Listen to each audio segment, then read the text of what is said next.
Hi, hello, welcome to everyone. This is Dr.R.Thulasiram, Associate Professor, Faculty of Agricultural Sciences, Bharat Institute of Technology and Sciences, Chennai. So today we are here for a discussion about the important topic that is coming under the course, Rural Sociology and Educational Psychology. The topic for today's discussion is migration. So this is one of the important topics that is coming under the first part of this course, that is rural sociology. So before going for this topic, we should know what is migration, why there is migration, and who are all involved in this process. That we will be understanding, right? Okay. So before going deep into the topic, first of all, I need to tell something about this rural sociology, right? Rural sociology is the study of society. India is a country which is predominantly an agricultural country. They practice agriculture. So when we try to study about a society, we study about the rural society in general, as far as India is concerned. So this migration is very important for India. So we take up this lecture.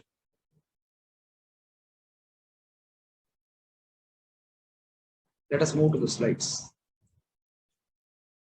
First of all, the human beings from the birth, there is need for everything.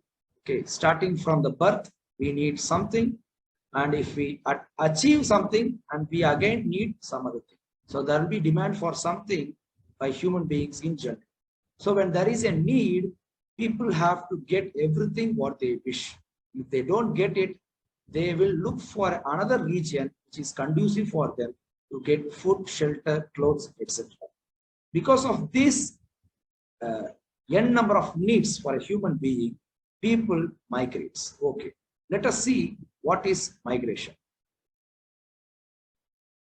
Migration is the movement of people from one place to another for improving their standard of living, in search of jobs, and for multiple reasons. So why do people migrate from one place to another? Because they need something. The need for the human being depends on the particular person. The need may be food, the need may be shelter, the need may be in want of a job, etc. So if I want something, I will be moving from my place to another place. That is called as migration. Right. So we will see in detail about migration. So why do we migrate? When we migrate, we will be improving ourselves. We can see some developments in our social, economical conditions. Say, for example, we may get a job when we move from one place to another, right? But when we talk about the word called development, it is not about a single person. It is all about the country as a whole. So when a single person migrates from one place to another place for want of any need, he will get developed. When a single person gets developed, in a due course, each and every individual of a nation can get developed, and ultimately a nation will get developed. So this mobility of human population all over the world has become an important component of economic development and social change. Here, there is one more term that comes, that is social change. Social change is nothing but we have environment, we have economical status, we have standard of living in our country. So all these criteria, how it is getting changed over the period of time. So that is called as social change. So this migration is not only the physical movement of a person from one place to another place, it also includes the social, economical, cultural, and other dimensions as well. That is the development of a person in terms of society, economic status, standard of living, and cultural characteristic features. So if there is any change in these things with a person, then you can call it as migration. Right. So the word migration means the movement of individuals or sometimes a group of people move from one place to another place. Right. When an individual moves from one place to another place, we call it as migration because that individual is in search of a job, he is in search of a work, he wants some money for living. But when does a group will migrate from one place to another? It depends. Say, for example, in any country, if some of the group of people are being avoided by the majority of the people, that particular group of people will be moving from that place to another place. for variety of reasons. That is the external force created by one part of a community that will force another community to go out of a country. So that is why the migration takes place both in individuals and also as a group. The census studies migration solely with reference to the place of birth and the place of enumeration. A person born at the place other than the place of enumeration is treated as a migrant. Right. So in this picture, it's very clear that the top side picture, left side top picture, you can see people, they want to sell their produces, agricultural produces. Okay. But the place of production is something different as that of the place of selling. So these people, what they do, they will just produce their commodity at one place, and they will take this commodity to another place for selling. So for selling purpose, they have to migrate themselves from one place to another place. Once all these produces have been sold, so these people will get back to their respective places. So this is also migration, but here the migration lasts for a temporary period of time. In the bottom picture, you can see there is a person holding a stick and bag. So this you can quote as in the olden days, people used to travel from country to country to make up trade. Trade in the sense, for example, India is famous for spices. In the olden years, some of the traders, they used to come to our country to sell spices, to take spices from our country, and in turn they will give their currency. So likewise, traders were making use of this migration in the olden years.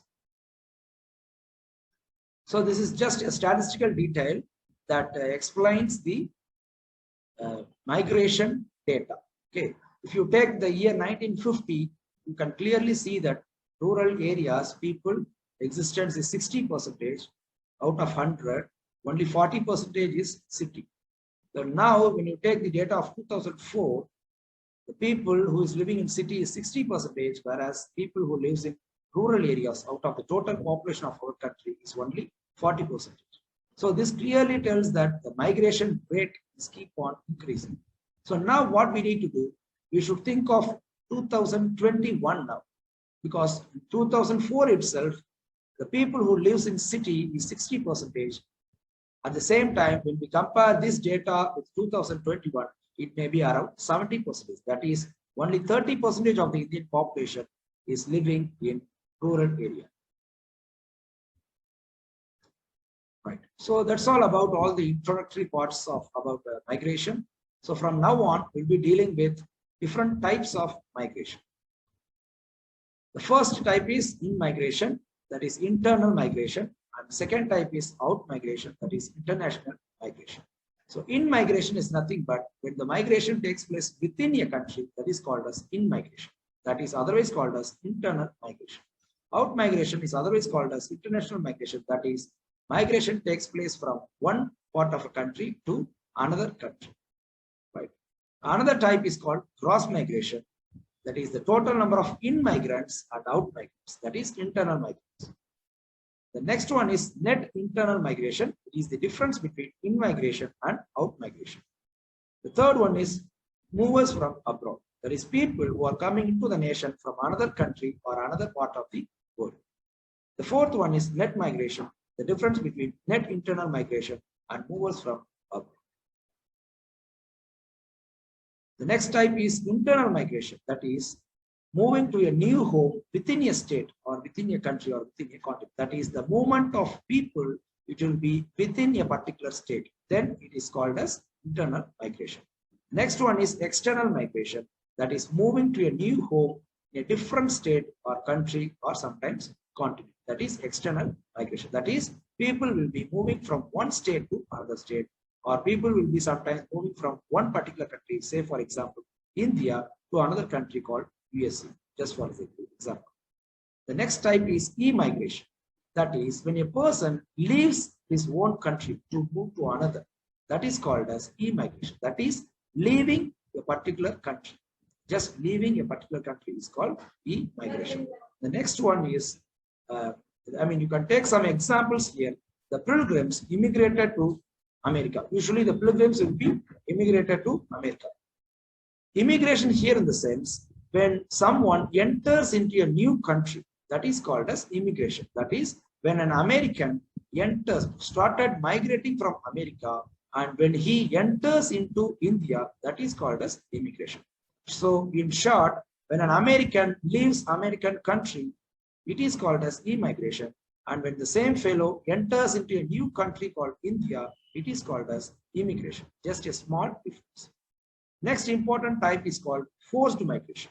That is, this happens when a government forcefully sends some part of a group of people out of their region, then it is called as forced migration.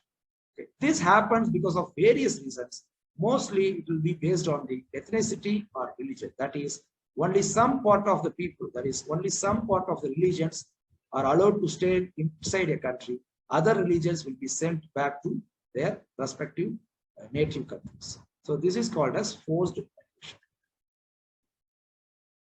So here you can see in the left side picture, forced migration. So people have been forced to get out of a country, right? So these reasons may be anything. Even recently we come across black link matters. Okay, so the Negroes are being sent from some countries forcefully. So there are some protests going on. There are some warfare going on around the countries. So that is one important example. So here in this picture, you can see people have been forcefully sent from their respective countries, quoting some reasons. And here at the bottom of the slide, you can see the picture. It shows immigration. That is, you can see people who are getting into America. That is, people who are getting into the countries of United States of America, right? So when people get into a new country from their respective native country, it is called as immigration. That is what we have seen in this slide. That is fourth one. Moving into a new country is called as immigration. So this slide also explains the same thing. When you move away from your home country, that is native country, you can call it as immigrate. When you get into a new country, when you enters a new country, you can call it as immigrate. Next one is internal migration. This is also we have discussed the previous slides. This is just a depiction of the same concept through pictures. So in internal migration, you can see the migration, that is movement of people from one area to another area within a particular region or within a particular country. You can see the people are moving from one area to another area within a particular country. In external migrations, you can clearly see the map clearly tells that people are moving from one country to another country. That is, they are moving from their respective native countries to another new country for want of job. Right. So now we will see about some of the reasons for forced migration. Why people have been forced? What are the situations in which people will be having no other options to leave their respective countries? The first and foremost reason is drought. Even a single drought spell can have a disaster for communities who lives, and their livelihoods also will be in danger. The second one is hunger. People face hunger when they don't have enough food to eat. They will be forced to move away from their country. The third one is flooding. That is flood. That is a natural calamity. Then followed by earthquakes, war, conflicts between different communities, different religions, and some of the economic circumstances also will be forcing people to move from their native country to another new country. The next type is impelled migration. Impelled migration, it is otherwise called as reluctant migration or imposed migration. Here what happens, individuals of any country are not forced out of their country, but leave because of unfavorable situations. So what is the unfavorable situations, right? Without any external force, through the government, through a group of people in their country, without any external force, these people, they don't have any options rather than leaving their country. So when that happens, when there is a war in their respective countries, they have to leave their country. When there is political problem in their country, they have to leave the country. When there is religious discriminations in their country, they have to leave their country. When they lose some job also, the present job, if they lost the present job, they have to leave their respective countries. And here in this picture, you can see the India's religious minorities have been more likely to leave India. It was reported in one of the publications. Here you can see the first part, that is the sex. The chart, you can see the left side of the chart. So out of the total population, right, out of the total population, when it is categorized by religion, you can see 45% are included Hindus, 27% Muslims, and 19% is Christians, and other 8% belongs to other religions. Out of this, when you compare this with India's population, out of the total population, 80 people belongs to the Hindu religion are staying here. 40 people who belongs to Christian religion are staying here. Others are being thrown away by the government or sometimes by the group of people to their respective countries in the name of their religions. The next one is return migration. The name itself explains everything. Return in the sense coming back to their respective native places. That is, once a person moves from one place to another country, that is from his country India to USA, if he moves, after some time he may come back to the place of origin, that is India. He may come back again to his native place. That is called as return migration, rightly said by the word return. The voluntary movement of immigrants back to their place of origin. That is voluntarily, without any forces in the foreign country, they will themselves will move to the respective place of origin. So this is called as return migration.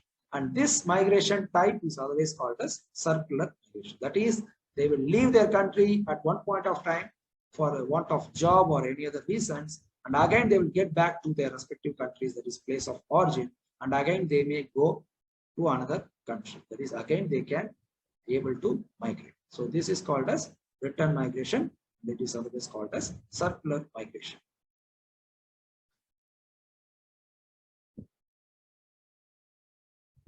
So next type is step migration. You can call it as stepped migration. As the name itself indicates, step, that is the overall process of migration that takes place in multiple steps. That is a series of shorter steps that will lead to the final destination. Say for example, if I want to be good, if I want to lead a life in city, but I belong to a deep interior village in India, what I have to do, I have to make a sequence of smaller steps to reach the ultimate destination, that is a big metropolitan city. So that is what we given here. Moving from a farm, a person can move to a village, that is a bigger village. From the village, the same person, after some years, they can move to a nearby town to get a job. So after being established in that town, in a particular job, the same person can move again to a city where he actually wanted to migrate himself. So through series of smaller migrations, the person will ultimately reach the destination. Here also in this picture, you can see from village, he can move to the market town, and from market town, he can move to the regional city, and from regional city, he can move to some other bigger cities or metropolitan cities. So this type of migration is called as step migration. So next important type is called chain migration. This migration is a series of migrations within a family. That is, this migration happens within a family.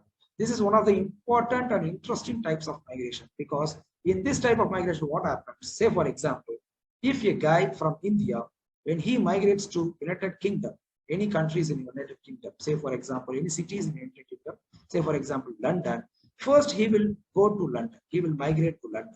So after earning some money, through his income, he will take one person from his family again to London, right? So likewise, he will be taking one by one from his family to London. So this is called as chain migration, right? So it is a series of migrations that happens within a family or defined group of people. A chain migration often begins with one family member who sends money to bring other family members to the new location. That is, the person goes to UK, after earning some income, the money will be sent to their family members. By keeping these earnings, the family members one by one, they will be migrating to the London. So this is called as chain migration. So for example, in this picture, you can very well see chain migration here. One US citizen or a green card holder sponsoring all the other family members to come to the United States. That is, the family member, one of the family members have already migrated to United States of America, After some time, he will sponsor other family members by giving some money. By making use of this money, this fellow, all the other family members, they will be moved to the United States of America. So this type of migration is called as chain migration. The next important type in migration is seasonal migration. That is the process of moving for a period of time in response to labor or climatic conditions. That is, here people will move from one area to another area only for a temporary period of time. That is, for a temporary period of time, this particular person, they want something. That may be a labor work. That is, he will not have enough demand for labor work in their respective places. So the labor may be demanded in some other places. So since he cannot do any other job, any other business, he can only sell his physical work. So all he can do is he can work as a laborer. So what he will do? He will migrate to a newer place where there is a heavy demand for labor work. Sometimes people migrate from one place to another new place because of climatic conditions. I can tell one example for this. You can see this picture where a person is taking his horses. Even sometimes the people take their donkeys also. Even goat, sheep also will be taken by the owners. So what they do, when it is a peak summer in some of the regions in our country, that is India, what they do, they will take all the goats and sheep from the lower region of the country to the elevated region to get rid of this scorching sun.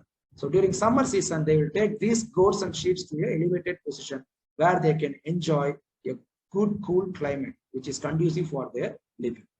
So here also one example is given in the slides. There is farm workers following crop harvest or working in cities in the off season. They will be moving from one place to another, right? So there is an important name mentioned here, that is snowbirds. Snowbirds is actually one of the birds that is called as juncos. So these birds, what they do, they will be moving from one place to another whenever it is high snowfall time. So whenever it is pouring snow in its respective region, this will get migrated to a new region until the snow period gets over, right? So these snowbirds can be sometimes related to a person who moves from one place to another place temporarily for any reasons. So here you can call this person who is taking his horse to a new region can called as snowbirds. So this is snowbird. So when it is high snow, pouring snow, so these juncos will be moving from one place to another place where they can live peacefully without any hindrance. Right. So in this slide, we'll be dealing with some of the reasons for migration. Right. You can see clearly out of the total 100% of migration, about 35%, okay, it is for construction work. That is, people of our country, they will be moving from one place to another place for want of job, which is related to construction works, followed by agricultural labor. That is 14.29% of people migrates to a new place for want of agricultural labor. That is, they work as a laborer in some construction sites or in some farm groups, followed by other labor works 7.56%, and drivers are constituted by 4.04%, and salesman, shopkeeper is constituted by 3.77%. I can tell you one good example for these things. Some of the cricketers in Pakistan, say for example, Arshad Khan is one of the famous spinners who played for Pakistan. Now he is working as Ola driver in Australia.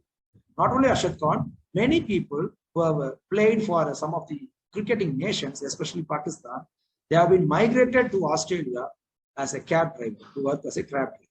And regarding the salesman work and shopkeepers work, Seychelles, a country like Seychelles, and Singapore, Malaysia and all, the Indian people used to migrate from India to Singapore, and they work as shopkeeper there by taking a shop for rent, right? So these are some of the reasons why people migrate from one area to another area.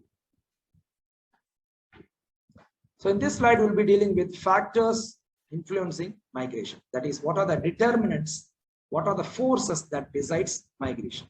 There are two important types. We have to make it very sure about these topics because it is very important. That is, first factor is push factor.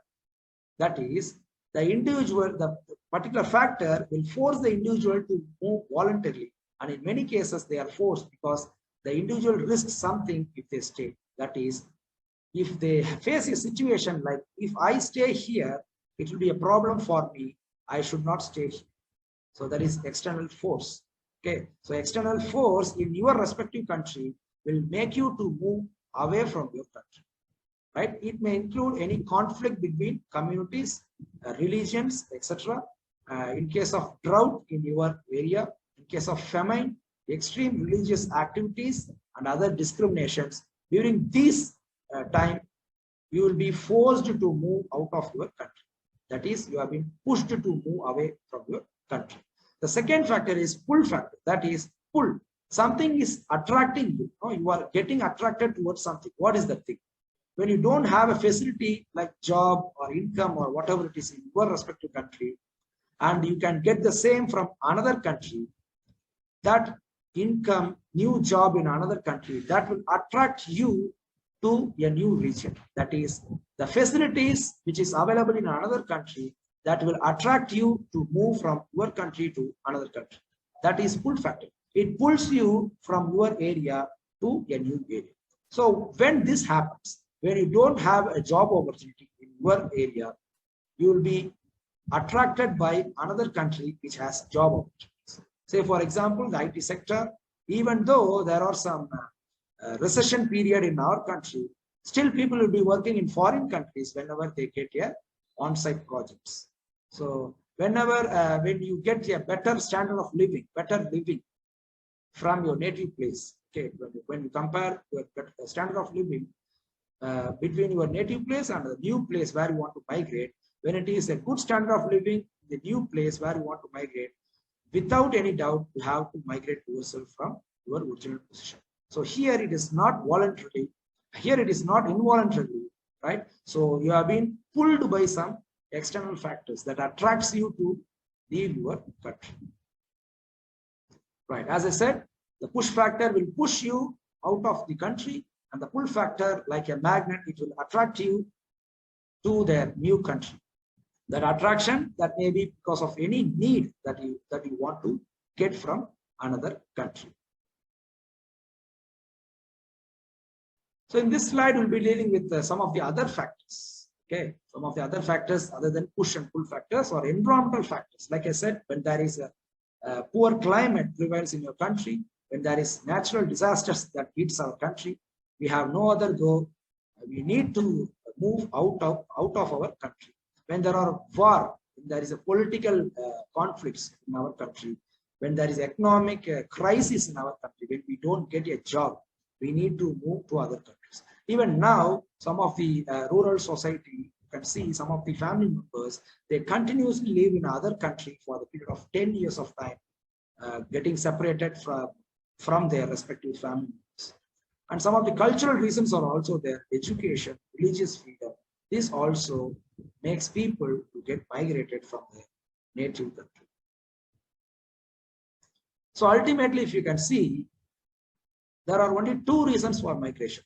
One is very internal, that is involuntarily. You want something. You want something for your standard of living. You want something for your development. You want something to lead a healthy life. You want something to earn, right? So these kind of situations, you need a job, you need a peaceful life, okay, you need a good climate, you need a favorable climate, you want to utilize your working skills, but you don't have a scope in your respective countries. During such situations, you can leave your country and you can enter into another country as an immigrant, like I said, right? Entering into a country is called immigrant. But on the other side, even though you don't have a need, even though you have everything, sometimes you may have everything what you wish for, okay? So that time also you have to migrate from your respective places. Why? Because some of the external forces will make you to migrate from your country to another country. So that is what I discussed earlier. That is some of the religious conflicts between two group of people in the same country. Sometimes you'll be separated by colors. Sometimes you may be separated by community. You may be separated by economics class, that is low class, middle class, high class, based on the income of the people, right? So based on these reasons, sometimes you will be forcefully thrown out of the country, right? So these are the two sides of a migration. One thing is migration happens because of the need of the human being, and sometimes migration forcefully happens because of the government, because of the religion and other conflicts and other reasons in the country. So because of all these reasons, there is migration in our country, right? So far we have discussed something about the basic things about migration and some of the reasons for migration and some of the causes for migration. And we also discussed about when migration happens, what will happen. And we have discussed about some of the different types of migration, starting from immigration, e-migration, internal migration, external migration, stepped migration, chain migration, etc., and also seasonal migration. And finally, we have also discussed about the factors that influence the migration, right? So this particular topic is very much important for this course, that is rural sociology and educational psychology, and that too particularly the first part of the course, that is rural sociology, because we need to study about the society, and the society in the sense we have to study about the rural society as an agriculturist, because we belongs to India, and India is a country where nearly 70% of the people, they cultivate crops. So as an agriculture country, we need to take care of the rural society, and we need to find a way to stop these migration things, because when the rural people who can cultivate, when they start migrating from one place to another place, the agriculture in the future will be a big question. So I thank everyone for a patient listening. We will again meet with some other interesting topic in the future classes. Thank you, Manado. Thank you.